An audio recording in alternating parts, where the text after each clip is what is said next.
Bonjour tout le monde, nous sommes le 28 décembre 2016, donc je continue la correction de l'épreuve de mathématiques 2 de l'ESSEC option ECE 2016.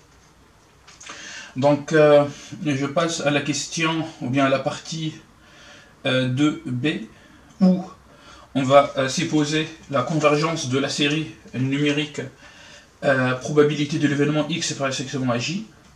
Et on essaye de montrer l'existence de l'espérance de la variable aléatoire x. Puisque nous avons effectué l'opération inverse, ou bien l'implication réciproque dans la partie 2a. Vous pouvez regarder la vidéo précédente pour comprendre cette partie. Alors, donc, je suis dans la partie numéro 1. Deuxième question. TBI. Ok, donc on suppose que la somme, ou bien que cette série converge, déterminer le sens de variation de la suite VP définie par VP, et la suite VP est donnée par une somme partielle. D'accord. Donc je rappelle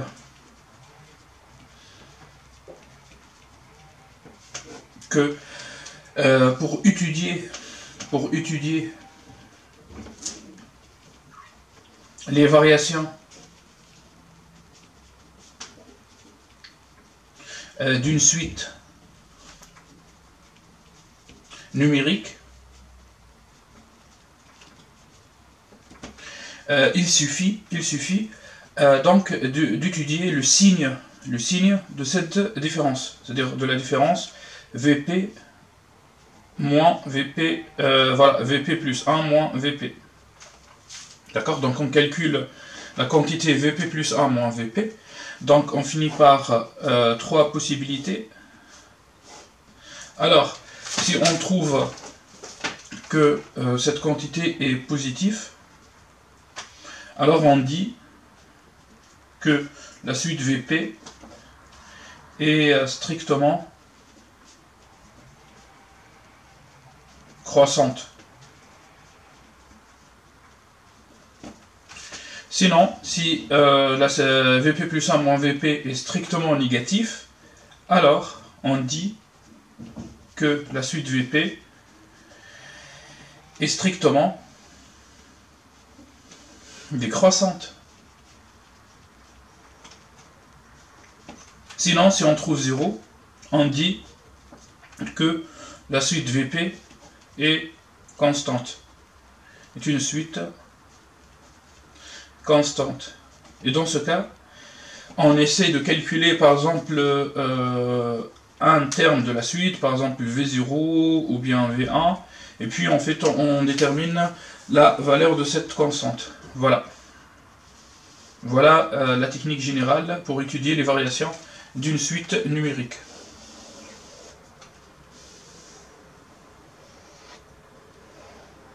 Donc méthode. Alors,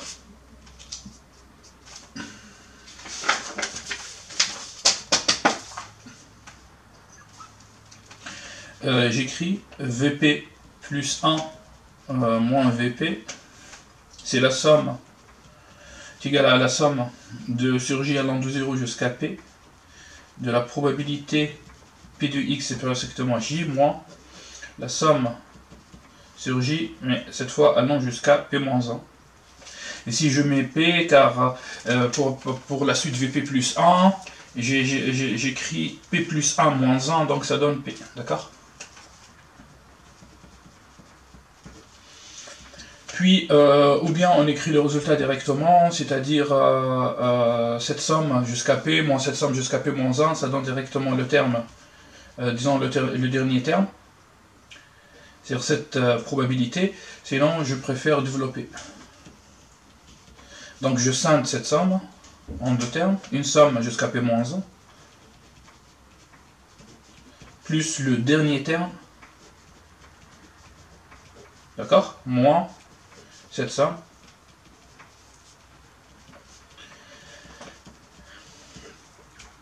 puis voilà, je simplifie et j'obtiens ce résultat. Donc on sait que une probabilité est forcément positive, alors VP est une suite croissante.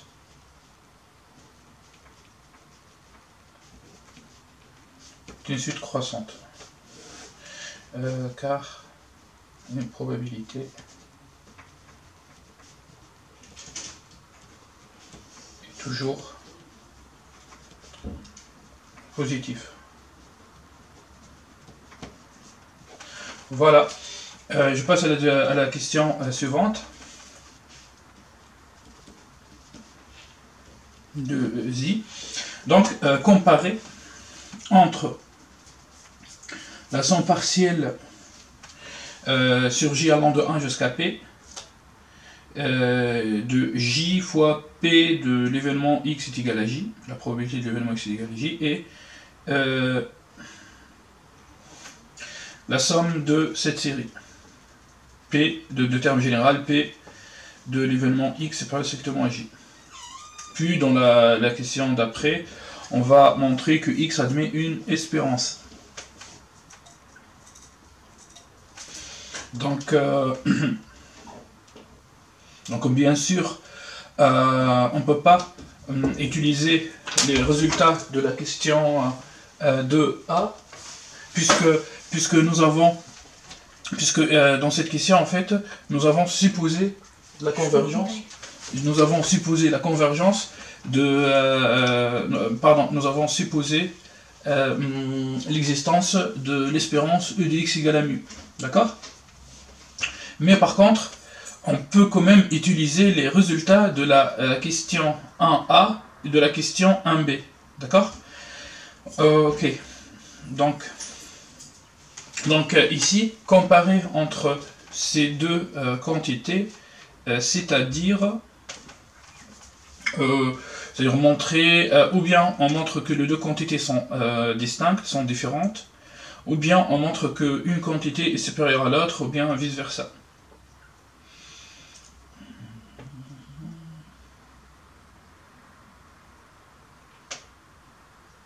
Ah, voilà. Donc en fait, on remarque que la somme partielle sur J allant de 1 jusqu'à P, de J P de x est égal à J, figure dans la question 1B.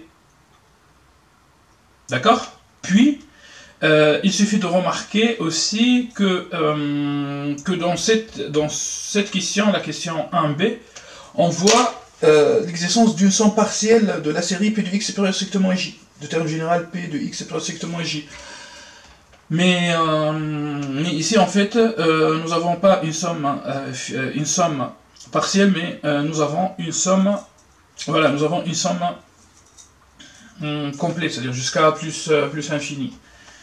Et puisque dans la question, on veut pas une égalité, on veut juste une comparaison entre ces deux quantités, donc on va donc utiliser le résultat établi dans la question 1B. Alors, d'après la question, oui, la question, elle est un peu difficile.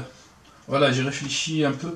Bon, d'accord, d'après la question 1B, nous avons somme. Voilà, cette somme est égale à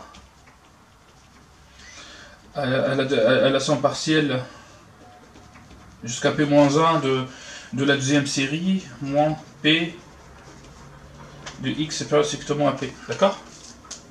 Ok. Je reviens maintenant à la question. Voilà. Donc, on sait que cette quantité est positive. D'accord? Donc, puisque cette quantité est positive, alors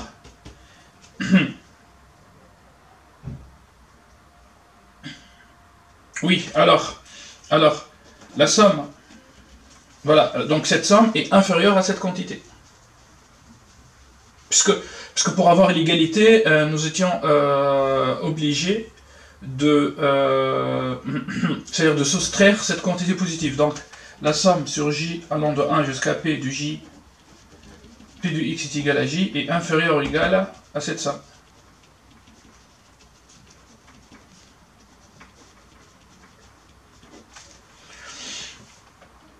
Mais nous, on veut pas une somme partielle, mais on veut une somme jusqu'à plus infini. Et on sait que, puisque la série est convergente, donc j'ai le droit de scinder la somme en deux parties, une somme partielle, puis un reste d'ordre P-1, cette fois. Donc, or, la somme de la série de terme général P du X supérieur strictement à J se scinde en deux parties, une somme partielle jusqu'à P-1, puis un reste d'ordre P-1. Bien sûr, de P du X supérieur strictement à J, de P de X supérieur strictement à J. Voilà, alors, cette quantité est forcément supérieure à la somme partielle. On en déduit que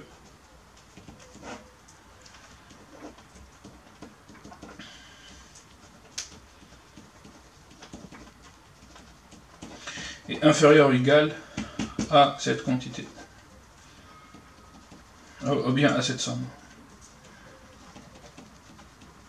Voilà, donc nous avons réussi à comparer entre la somme partielle et la somme de la deuxième série de terme général P de X supérieur strictement à J. Il reste juste à justifier ce passage. Donc on écrit, voilà, on écrit que cette quantité est supérieure ou égale à 0, puisque tous les termes de cette série sont positifs. Et tous les termes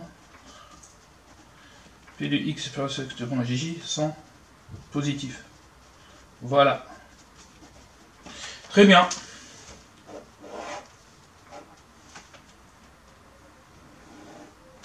Ok. Je passe maintenant à la dernière question. Il reste encore 15 minutes.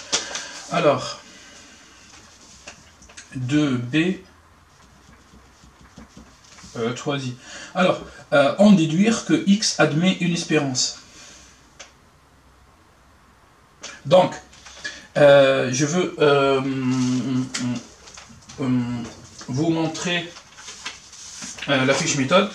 Donc, pour montrer que X admet une espérance, dans cette question, on ne va pas utiliser la première méthode, puisqu'on ne reconnaît pas jusqu'à maintenant une loi usuelle. On est en train de travailler avec une variable aléatoire vraiment généralisée. On remarque aussi que le problème n'a pas introduit des variables aléatoires précédentes, d'accord? Donc on ne va pas utiliser la deuxième méthode. On peut pas non plus pour le théorème du transfert, d'accord? Donc il nous reste quoi? Donc il nous reste la définition. Donc, et dans la définition, il existe deux possibilités, soit x est fini ou bien x est infini. Puisque x est une variable discrète, est une variable aléatoire discrète infinie, donc je veux utiliser cette caractérisation. X admet l'espérance si seulement si cette série converge absolument.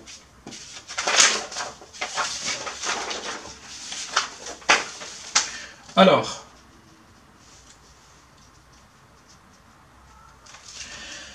X admet, on commence par cette phrase, X admet une espérance. Nous avons aussi le droit de dire l'espérance de X existe, d'accord? Si seulement si la série, par exemple sur J, allant de 1, de J, P fois la probabilité de l'événement X est égale à J, converge absolument. absolument, ou bien est absolument convergente. Or, tous les termes de cette série sont positifs. Donc, il suffit de montrer la convergence tout court. Donc, la série signifie que la même série converge.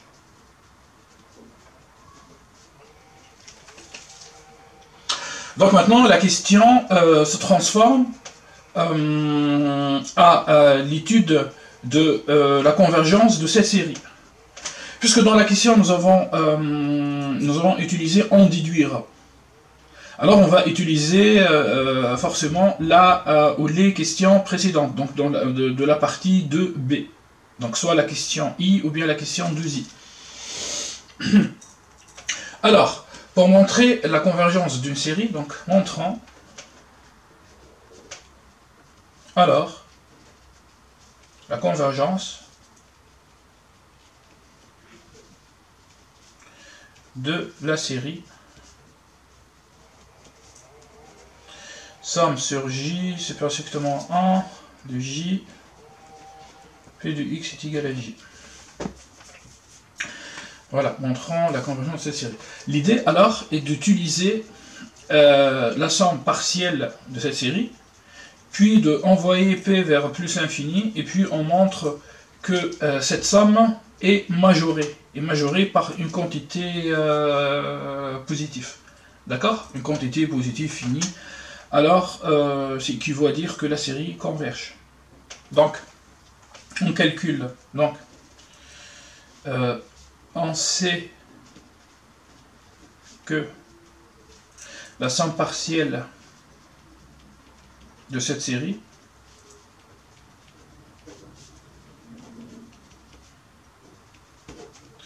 est majorée par cette quantité.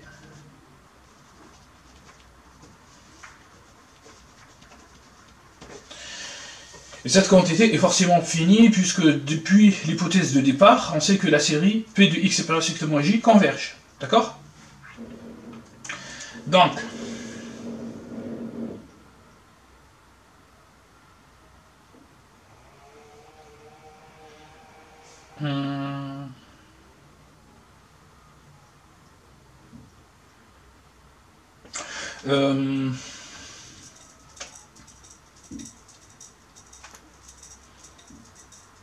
ok. Donc, là, je veux mettre fini. D'accord. Donc, quel que soit P appartenant à N étoile, la somme partielle de la série de termes générales J fois P de l'événement X est égal à J est majorée par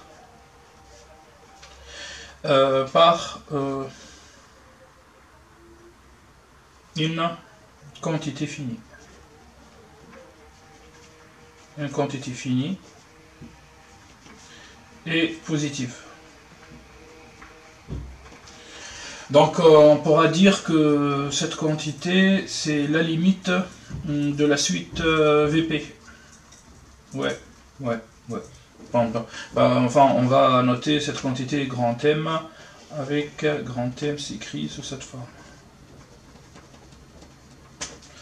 Donc, alors,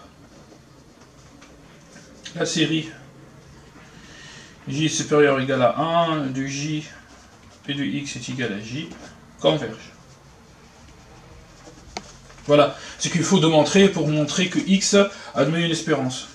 Alors, X admet une espérance. Après, sincèrement, je sais pas pourquoi ils ont introduit la suite VP. En fait, on sait que la suite VP est une suite croissante et admet une limite, puisque la limite de VP est égal tout simplement à cette somme. Parce que quand on P tend vers plus infini, on finit par J allant de 0 jusqu'à plus infini, donc cette somme. Donc forcément, VP est une suite majorée. Le majorant de VP, c'est, par exemple, c'est une quantité positive, on pourra la noter M. Cette quantité, en fait, majore la somme partielle de la série JP de X est égal à J. Ok, donc voilà, nous avons répondu à cette question. Allez, et nous avons en fait utilisé le résultat de la question précédente. Donc on sait que, c'est-à-dire c'est la question de B de J. Très bien. Allez. Je passe maintenant à la dernière question. Donc cette question, c'est une question, disons, classique, c'est une question de synthèse. On la trouve souvent, par exemple, j'ai trouvé ce style plusieurs fois dans le concours de Lyon, par exemple, spécialement dans les exercices d'algèbre, où dans une première partie, on montre une implication, c'est-à-dire A implique B. Dans une deuxième partie du problème, on montre B implique A. Et puis, en fait, sur une seule question insolite, on vous demande de montrer que B est équivalent que A est équivalent à B. D'accord? Voilà. Tout ça, c'est brouillon. Alors, conclure, la question 2C. Conclure des questions précédentes que X admet une espérance si seulement si la série de termes généraux P de X est strictement J converge. Donc, on va dire, d'après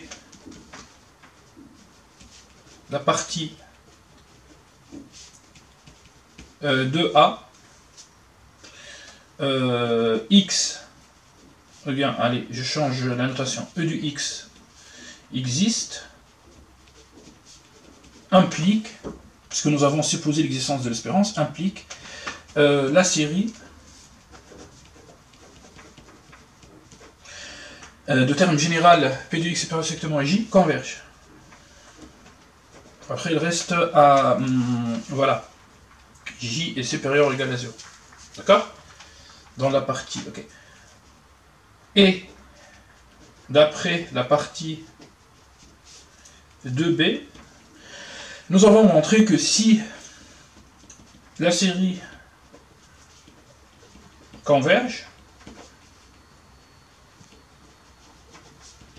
alors, si la série converge, alors l'espérance existe.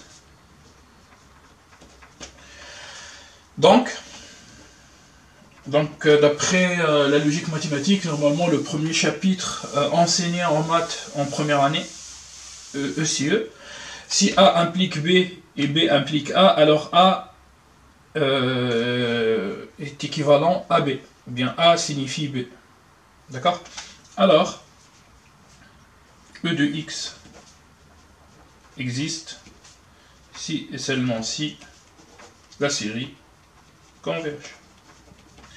Bien sûr, ce résultat est hors programme, mais c'est un résultat vraiment important qui relie l'existence de l'espérance à la convergence de la série de termes général P de X supérieur strictement à J.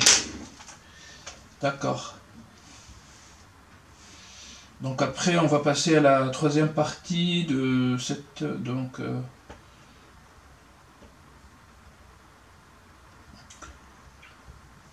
voilà, je préfère travailler cette partie dans une autre vidéo. Donc merci pour votre attention et à la prochaine vidéo.